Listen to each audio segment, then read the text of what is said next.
खरं तर आज समाजाला कुठे न्यायचं, कसं वळण द्यायचं, आपल्या येणाऱ्या पिढीला या ठिकाणी 99% गुण घेऊन आलेली ही जे विकसित भारताची पिढी आहे, या पिढीला संपूर्ण जगामध्ये जी अपॉर्च्युनिटी आहे, आज संपूर्ण जग वाट बघताय की भारत देशाची ही उच्च शिक्षित, विद्याविभूषित आणि संस्कारमय पिढी ही आमच्या देशामध्ये यावी आणि उद्याचं हे जगातलं सर्वोत्कृष्ट मानव संसाधन तयार व्हावं, याकरताचा एक मोठी अपॉर्च्युनिटी संपूर्ण जगामध्ये भारताला निर्माण झाली आहे. आणि म्हणून मी आधीच सांगितलं की माननीय आपल्या कैलासजींनी, गिरुडकरजींनी हा जो कार्यक्रम आयोजित केला आहे, या कार्यक्रमाची उंची फार महत्त्वाची आहे. कार्यक्रमाला किती लोक आले, कुठनं आले, कुठनं त्या ठिकाणी समाज बांधव आले, यापेक्षा या कार्यक्रमातनं काय होणार आहे, या कार्यक्रमातनं माननीय प्रधानमंत्री मोदीजींच्या विकसित भारताचा संकल्प पूर्ण होणार आहे. 2047चा विकसित भारत म्हणजे काय आहे,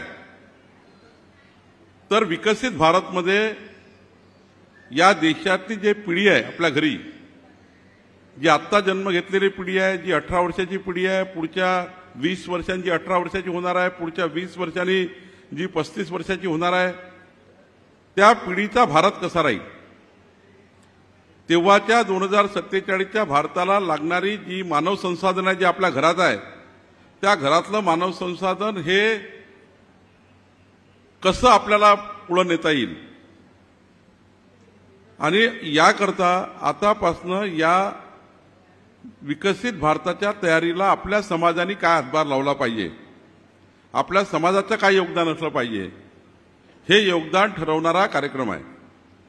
आणि म्हणून इकडे समाजाच्या युवकांना रोजगार निर्मितीकरता प्रोत्साहन देणे, दुसरीकडे ज्यांनी ज्यांनी समाजामध्ये उत्कृष्ट काम केलं त्या समाज बांधवांना गौरवान्वित करणे, गुणवंत विद्यार्थ्यांना त्या ठिकाणी प्रोत्साहन देऊन त्यांना पुढच्या विकसित भारताकरता तयार करणे, याकरता हा कार्यक्रमाची उंची आहे. आणि बंधू भगिनींनो, आज आपल्या देशामध्ये 2014 नंतर मोठ्या प्रमाणावर एक नव भारताचा संकल्प माननीय प्रधानमंत्री मोदीजींनी केला. स्किल इंडिया, डिजिटल इंडिया, या देशातला खऱ्या अर्थाने संपूर्ण भारतामध्ये सर्वोत्तम देश आज जगातले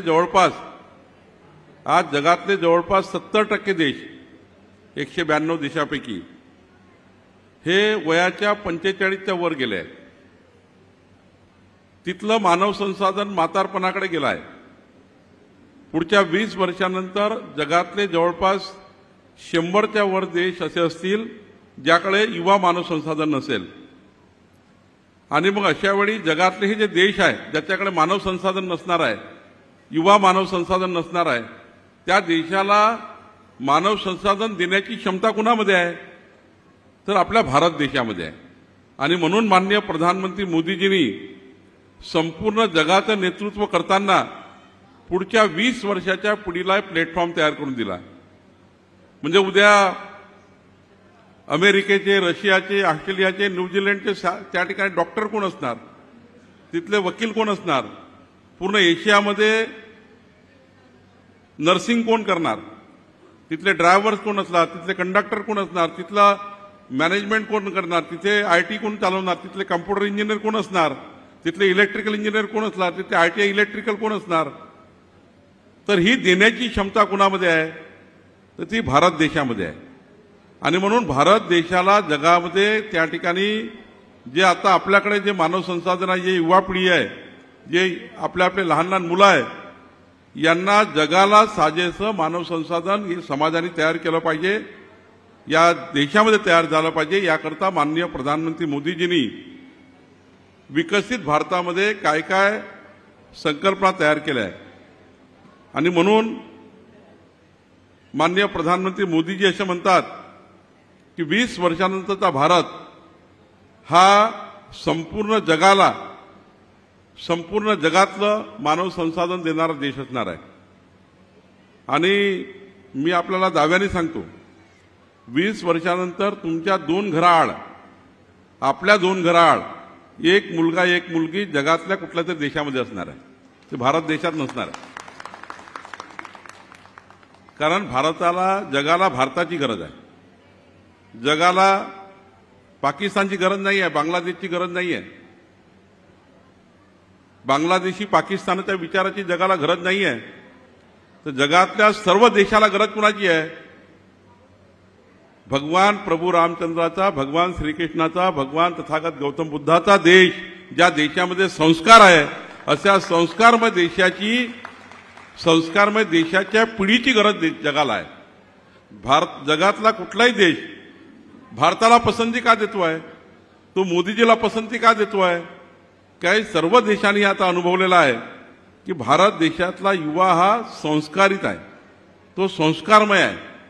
आणि त्यामुळे आपली सर्वांची जबाबदारी काय आहे, माझी तुमची, की 21व्या शतकाची पिढी घडवताना 2047चा विकसित भारत घडवताना देवेंद्र फडणवीसांनी 2047चा विकसित महाराष्ट्र मांडला असताना आपली जबाबदारी काय आहे की जे मानव संसाधन आपल्या घरी आहे, जे लहान लहान मुलं आपल्या घरी आहेत, जे मुलं आता आपल्याकडे 10वीत आहे, 12वीत आहे, 8वीत आहे, 9वीत आहे, हे मानव संसाधन हे उच्च विद्याभूषित झालंच पाहिजे. पण संस्कारमय निर्माण झालं पाहिजे. जर 10वीमध्ये मुलगा आहे, तो हुशार आहे, तो प्रचंड ताकदवान आहे, तो जगातलं कुठलंही मेरिट मिळू शकतं. पण दुसऱ्या हातामध्ये जर सिगरेट असेल, दुसऱ्या हातामध्ये जर दुसऱ्या हातात जर त्याच्या ठिकाणी त्याला कुठला तरी व्यसन असेल, तर व्यसनाधीन परिवार, व्यसनाधीन समाज हा किती उच्च विद्याभूषित असेल, तो समाज पुढे जाऊ शकत नाही. आणि त्यामुळं दोन्ही बाबीकडे लक्ष द्यायची गरज आहे. एकीकडे 2047ची पिढी घडवण्याकरता, जगातला सर्वोत्तम भारत घडवण्याकरता, जगातला सर्वोत्तम परिवार बनवण्याकरता आपल्याला संस्कारमय पिढी निर्माण करायची आहे आणि उच्च विद्याभूषित पिढी निर्माण करायची आहे. आता तर माननीय प्रधानमंत्री मोदीजींनी नॅशनल एज्युकेशन पॉलिसी आणली आहे. एका लांब काळानंतर 50 वर्षानंतर नॅशनल एज्युकेशन पॉलिसी आली आहे. आणि नॅशनल एज्युकेशन पॉलिसीमध्ये आता तुम्हाला आपल्या भाषेमध्ये आपलं शिक्षण हे घेता येतं. म्हणजे उद्याचा महाराष्ट्राचा डॉक्टर मराठीमध्ये होऊ शकतो, उद्याचा महाराष्ट्राचा वकील मराठीमध्ये होऊ शकतो. म्हणजे आता डॉक्टर, इंजिनियर, चार्टर अकाउंटंट जे त्या ठिकाणी तुम्हाला शिक्षण घ्यायचे असेल, इंग्रजी भाषेसोबत आपल्यासोबत मराठी भाषा सुद्धा त्या ठिकाणी पदवीमध्ये मिळू शकतं. नॅशनल एज्युकेशन पॉलिसीमध्ये ज्या राज्यात तुम्ही राहता त्या राज्याची भाषा ही त्या ठिकाणी तुम्हाला शिकून आपल्याला आपलं शिक्षण घेता येतं. आणि म्हणून या ठिकाणी नॅशनल एज्युकेशन पॉलिसीच्या माध्यमातून या ठिकाणी जी अकॅडमी आहे गिरुडकरजी, आपल्याला केंद्रीय नॅशनल पॉलिसीच्या माध्यमातून आपल्या मुलांना घडवा लागेल. मी या ठिकाणी जास्त वेळ घेणार नाही, पण आज मी या ठिकाणी एवढंच सांगेल की भारत देश हा मजबूत होत चालला आहे. आज बघा, आपल्या सर्वांकरता आज गर्वाची गोष्ट आहे. आपण बघितला तो दिवस की ज्या दिवशी पाकिस्तानचे दहशतवादी आले, पहलगाममध्ये येऊन आपल्या देशातल्या 26 परिवाराचं सिंदूर उजळून टाकलं. आईसमोर मुलाला, पत्नीसमोर नवऱ्याला, मुलांसमोर वडिलाला धर्म विचारून गोळ्या मारल्या. हिंदू असेल तर गोळ्या खा, डोक्यात गोळ्या मारून 26 लोकांचे प्राण घेऊन टाकले, म्हणजे सिंदूर उजळून टाकला महिलांचा. आणि अशी घटना की पाकिस्तानमधून दहशतवादी येतात, पहलगाममध्ये येतात आणि आपल्या देशाला उद्ध्वस्त करण्याचं कटकारस्थान करतात. तो दिवस जर बघितला, तो दिवस आपल्याकरता अत्यंत वाईट दिवस आपण बघितला. पण आपण असं सरकार तयार केलं, असे प्रधानमंत्री या देशामध्ये आहेत मोदीजी, ज्या प्रधानमंत्र्याला आपण मतदान केलं. आज बघा आपल्या मोदीजींनी आपल्या सर्वांना आपल्याला आदर्श वाटला पाहिजे की ते 8 दिवस काहीच शांत राहिले, शांतपणे हाताळलं. आणि 8 दिवसानंतर जेवढा वेळ नाश्ता करायला लागतो, नाश्ता करायला 15 मिनिट लागतो, जेवण करायला 30 मिनिट लागतात, 14 मिनिटात मोदीजींनी पाकिस्तानमध्ये घुसून 9 दहशतवादी हल्ले म्हणजे 9 दहशतवादी त्या ठिकाणी स्पॉट जे आहे पाकिस्तानमधले 9 दहशतवादी स्थळं जे आहे जिथं भारतामध्ये मोठ्या प्रमाणावर दहशतवादी येत होते, ते स्थळं 14 मिनिटाच्या आतमध्ये उद्ध्वस्त करण्याचं काम त्या ठिकाणी प्रधानमंत्री मोदीजींनी केलं. आणि एक सिंदूर, ऑपरेशन सिंदूर, शेवटी आपलं सरकार हे समाजाच्या जनतेच्या हिताकरता तुमच्या जीवाचं रक्षण करणे, तुमच्या मालमत्तेचं रक्षण करणे याकरता काम करत आहे. आज मला या गोष्टीचा अभिमान आहे की सामाजिक क्षेत्रामध्ये अग्रेसर असलेले कैलासजी असतील, छायाताई असतील, त्यांची चॅरिटेबल संस्था असेल, त्यांनी ज्या पद्धतीने या अमरावती जिल्ह्यामध्ये, वर्धा जिल्ह्यामध्ये समाजाच्या प्रत्येक घरोघरी जाऊन उद्योजकता मेळावा, समाजभूषण गुणवंत विद्यार्थ्याचा सत्कार आयोजित केला आणि एक चांगलं संघटित समाज निर्माण करण्याचा प्रयत्न केला. महामानव डॉक्टर बाबासाहेब आंबेडकरांनी या ठिकाणी सर्वच समाजाला एक आव्हान केलं होतं, सर्वच समाजाला एक दिशा दिली होती. महामानव डॉक्टर बाबासाहेब आंबेडकरांनी दिशा येताना असं म्हटलं होतं की मजबूत समाज, संघटित समाज जर असला तर संघटित समाज हा संघर्ष निर्माण करू शकतो. घरात जर 4 भाऊ आहे, 4 भाऊ वेगवेगळे असले तर 4 भावांना वेगवेगळ्या पद्धतीने त्यांना नुकसान करण्याकरता कोणी तयार होतं. पण एकत्रित जर घर असलं, एकत्रित परिवार असेल तर त्या परिवाराकडे दुसरा व्यक्ती, बाहेरचा व्यक्ती त्या परिवाराकडे, त्यांना त्या ठिकाणी त्या परिवाराकडे नुकसान करण्याकरता प्रचंड विचार करावा लागतो. महामानव डॉक्टर बाबासाहेब आंबेडकरांनी म्हटलं आहे की संघटित समाज हा प्रत्येक समाजाने केला पाहिजे. तो काय एका समाजाकरता त्यांनी दिशा नव्हती दाखवली, सर्वच समाजाला म्हटलं होतं की संघटित समाज हा जर असेल तर त्या संघटित समाजावर कोणी अन्याय करू शकत नाही. संघटित समाज जर असेल तर संघर्ष निर्माण करण्याची क्षमता समाजामध्ये निर्माण होईल. कारण संघर्ष कुठला असतो, एखाद्या समाज बांधवावर, एखाद्या परिवारावर जर रात्री बेरात्री अपरात्री जर कोणी अन्याय केला तर संपूर्ण संघटित समाज त्या ठिकाणी त्या परिवाराच्या मागे उभा राहायला पाहिजे. हा खऱ्या अर्थाने बाबासाहेबांनी दिलेला मूलमंत्र होता. मग हा मूलमंत्र एक बौद्ध समाजाने आणि इतर समाजांनी हा तात्काळ स्वीकारला, संघटित समाज निर्माण झाला. पण इतर समाज मात्र देशातले संघटित होण्याकरता 70 वर्ष लागले. कारण संघटित समाजाचा मूलमंत्र काय आहे की संघर्ष निर्माण करण्याची क्षमता संघटित समाजामध्ये निर्माण होते. संघटित समाज जर असला तर चॅरिटेबल संस्था तयार होतात, प्रांतिक तेली समाजासारख्या संघटना त्या ठिकाणी संघटित समाजातून तयार होतात. गरीब समाजाच्या शेवटच्या व्यक्तीला सर्व समाजामधले सर्वच परिवार काही आज समृद्ध नाही आहे. या समाजामध्ये असे समाजातले अजूनही असे परिवार आहे ज्या परिवारामध्ये संध्याकाळी जेवणाची व्यवस्था नाही आहे. असं नाही आहे समाज समृद्ध आहे, काही अंशी समाज समृद्ध आहे, पण समाजामध्ये असा अजूनही वर्ग आहे तो बीपीएल मध्ये आहे, अजूनही तो झोपडपट्टीत राहतो आहे, अजूनही समाजाचा शेवटचा गरीब माणूस ज्याला अन्न मिळत नाही आहे. या गरीब माणसाला आपल्या संघटनेपासून, आपल्या संघटनेने त्यांचं शोध कार्य करून या ट्रस्टच्या माध्यमातून किंवा प्रांतिक तैली संघटनेच्या माध्यमातून किंवा शासनाच्या माध्यमातून त्या समाजाच्या शेवटच्या व्यक्तीच्या कल्याणाकरता काय करता येईल याचा विचार करण्याकरता आजचा कार्यक्रम आहे. जर आपण हा विचार करू शकलो, आजच्या कार्यक्रमातून मी 4 घरांना त्यांची आर्थिक स्थिती वर करू शकलो, आज मी जर 4 परिवाराकरता करू शकलो की 4 लोकांना रोजगार मला देता आला, 4 आपल्या महिला बचत गटांना आपण त्या ठिकाणी रोजगाराच्या संधी उपलब्ध करून देता आल्या. माननीय मोदींच्या सरकारच्या, देवेंद्र फडणवीस सरकारच्या अशा योजना आहेत ज्या समाजाच्या गरीब माणसाच्या कल्याणाकरता आपण पुढे नेऊ शकतो त्या योजना करण्याकरता ही ट्रस्ट काम करते आहे. आणि माननीय गिल्लोरकरजी आणि माननीय तडस साहेब, मी तुम्हाला आव्हान करतो की महाराष्ट्र सरकार, देवेंद्र फडणवीस सरकार, एकनाथ शिंदे सरकार, अजित पवारांचं सरकार, जे सरकार या महाराष्ट्रामध्ये आहे 2029 पर्यंत, मी तुम्हाला वचन द्यायला आलो आहे, या जिल्ह्याचा पालकमंत्री म्हणून तुम्ही असे परिवार, ज्या परिवाराला अजूनही सरकारच्या व्यवस्था पोहोचल्या नाहीत, सरकारचे घरकुलं पोहोचले नाहीत, अजूनही असे गरीब परिवार आहेत ज्या परिवाराला सरकारच्या मदतीची गरज आहे, अजूनही असे गरीब परिवार समाजामध्ये आहेत ज्या समाजामधल्या गरीब परिवारांना केंद्र सरकार, राज्य सरकारच्या योजना मिळत नाही.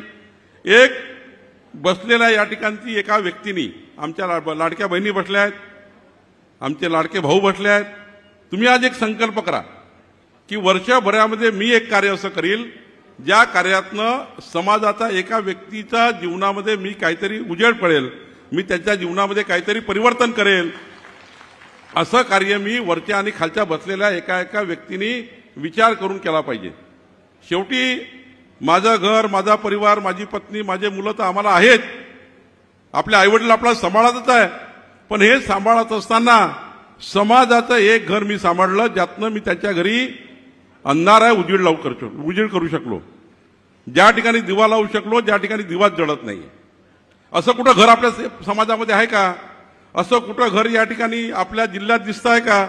आपण ज्या परिसरात सामाजिक कार्य करतो, ज्या परिसरात आपण राहतो, त्या परिसरामध्ये एकतरी घराला आपण या ठिकाणी पुढे नेऊ शकतो का? त्या घराला एकतरी सरकारची, केंद्र सरकारची, राज्य सरकारची योजना देऊ शकतो का? जर केंद्र सरकार, राज्य सरकारची योजना देऊ शकत नाही तर किमान आमच्यासारख्या एखाद्या कार्यकर्त्याकडनं, माझ्यासारख्या कार्यकर्त्याकडनं काही तिथे मदत पोहोचू शकतो का? आमच्या प्रांतिक तहरीक समाजाच्या वतीने काही मदत करू शकतो का? गिल्लोरकर ट्रस्टच्या माध्यमातून काही मदत करू शकतो का? पण हा विचार आपण जर या ठिकाणी केला, नाही तर कार्यक्रमाला आलो, कार्यक्रमातून गेलो, एवढा विचार करू नका. समाजाच्या शेवटच्या व्यक्तीच्या कल्याणाचा विचार या व्यासपीठावर झाला पाहिजे. जर तो होणार नसेल तर मग उद्योजकता मेळावा होईल, आपापले कामं होतील, आपण उद्योग देऊ लोकांना, त्याची मी योजना तयार करणार आहे पुढच्या काळामध्ये. पण हे देताना मात्र एक घराचं भलं मी करू शकतो का याचा विचार आपण केला पाहिजे. शेवटी जेव्हा आपण जन्म घेतला आहे या पृथ्वी तलावर, तर तीन कर्ज आपल्यावर सर्वांवर आहे. एक कर्ज तर आहे पहिलं, ज्या आईवडिलांनी आपल्याला जन्म दिला त्या आईवडिलांना कधीही, सर्वांना माझं आव्हान आहे, ज्या आईवडिलांनी आपल्याला जन्म दिला त्या आईवडिलांना कधीही माझा मुलगा किंवा माझी मुलगी आदर्श नाही आहे, माझ्यामुळे माझ्या आईवडिलाच्या डोळ्यात कधी पाणी येईल हा दिवस कधी आपल्या जीवनात येऊ देऊ नका. माझ्यामुळे माझ्या आईवडिलाच्या डोळ्यात पाणी येईल हा दिवस कुणाच्याही घरी येऊ देऊ नका. त्यांच्या डोळ्यात जर पाणी येत असेल तर आपला जन्म घेऊन फायदा नाही. दुसरं कर्ज आपल्यावर आहे समाजाचं. समाज म्हणजे काही तिरी समाजात नाही आहे. ज्या समाजात आपण जन्म घेतलाय त्या समाजाचं काही ना काही भलं करून, शेवटी जन्म मृत्यूचा वेळा प्रत्येकाला आहे, काही आपण परमनंट नाही आहोत. काही काही लोक असे जगतात की मला कधी जीवनात मरणच नाहीये, मी अमर आहे असेच जगतात. हे दोन लोक फार वाईट जगतात. एक तर पदावर बसलेला, म्हणजे माझ्यासारखा, हा असा समजतो पदावर बसल्यावर मी परमनंट आहे. त्याला माहित नाही 5 वर्ष केव्हा गेले, केव्हा खुर्ची आली, केव्हा चालली गेली. पदावर बसलेले माणसं समजतात मी 70 वर्षाकरता, 80 वर्षाकरता आहे. ते 5 वर्षाकरता असतात, कारण तुम्ही 5 वर्षाकरता निवडून येतात. आणि दुसरं, काही लोक असे जगतात की मला कधी मरणच नाही, अमर आहे मी.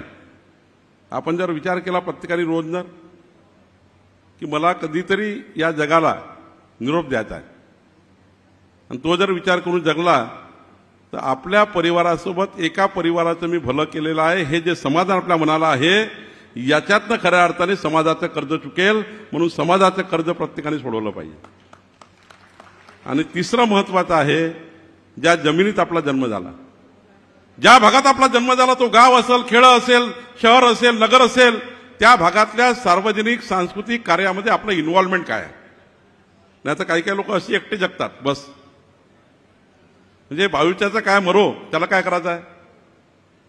आपण ज्या जमिनीत जन्म घेतला त्या जमिनीचं कर्ज आपल्यावर आहे, त्या जमिनीने आपल्याला जन्म दिलाय आणि त्या जमिनीचं कर्ज कोण सोडवत आहे? तर मग गिल्लोरकर बघा, त्यांना काय घेणं नाही का? आता मुलगा मुंबईत आहे, त्याचं एक चांगलं हॉटेल आहे, चॅरिटेबल संस्था आहे, खाऊन पिऊन चांगले सुखी आहे. काय गरज आहे त्यांना? रोजगार मिळावा घ्या, उद्योजकता मिळावा घ्या, बावनकुळेला बोलवा, तळस साहेबाला बोलवा, कार्यक्रम करा, जेवण खावण करा, इतक्या कार्यक्रमाची खर्च करा, कुणाची देणगी घ्यायची नाही, ट्रस्ट मार्फत कार्यक्रम करायचा आहे. कारण काय? त्यांनी हा विचार केलाय की समाजाचं आणि या मातीचं कर्ज माझ्यावर आहे, म्हणून मला हे कार्य करायचं आहे आणि त्या कार्यातनं त्यांनी या ठिकाणी हा प्रपंच उभा केलाय. म्हणून त्यांनी हा प्रपंच उभा केलाय. तुम्हाला सर्वांना बोलवलं, एवढा मोठा हार आणला आणि ते काय काय आणलं? कारण काय?